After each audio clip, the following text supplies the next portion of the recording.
Hello everyone, ఏంటి ఇంట్లో సందడి మొదలైపోయిందని చెప్పి అనుకుంటున్నారా? అయ్యో బాక్సులు తీస్తున్నారు ఏంటి, మంచి హడావిడిగా ఉన్నారు ఏంటండి? ఇంకేంటండి, రేపు April 3 కదా, మా అక్క వాళ్ళ బాబుది బర్త్డే అని చెప్పాను కదా, దానికి ఈ ప్రిపరేషన్స్ అనమాట. బాక్సెస్ లో చాక్లెట్స్ ఎక్స్ట్రా ఇంకా అన్ని ప్యాక్ చేయాలి కదా, సో అందుకని చెప్పి ప్రిపరేషన్ స్టార్ట్ చేశారు. ఈ ప్రిపరేషన్ లో నేను కూడా పాల్గొంటానని చెప్పి వాడి బర్త్డేకి వాడే చేసేసుకుంటున్నాడు. వాళ్ళందరూ వచ్చేసారు ఇంటికి. ఇంకేముంటుందండి, పండగే కదా. మన ఇంట్లో ఏ ఫెస్టివల్ అయినా లేదంటే ఏ ఫంక్షన్ అయినా సరే ఆల్రెడీ ఆబ్వియస్లీ మన రిలేటివ్స్ అందరూ కంపల్సరీ వస్తారు. ఇంకా వాళ్ళతోనే అక్కడి నుంచి హడావుడంతా స్టార్ట్ అయిపోద్ది. మనకి ఏదైనా ఇంట్లో ఫంక్షన్ అయితే ఆ ఫంక్షన్ అయిన రోజులు చాలా బాగా ఉంటుంది. ఆ ఫంక్షన్ అయిపోయి నెక్స్ట్ డే నుంచి చూసుకోవాలి. ఇంకా చుట్టాలందరూ ఎవరింటికి వాళ్ళు వెళ్ళిపోతారు కదా, చాలా బోరింగ్ అయిపోద్ది. అప్పుడు ఇక్కడ మా తమ్ముడు పిన్ని అయితే చాక్లెట్స్ బాక్సెస్ లో ఎలా పెట్టాలో మన వ్యూవర్స్ కి చూపించక్క అని చెప్పి పెడుతున్నారు అనమాట.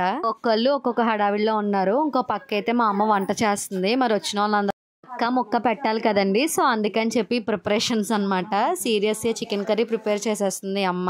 సో ఈ రోజుకి ఇదే వ్లాగ్. బాయ్.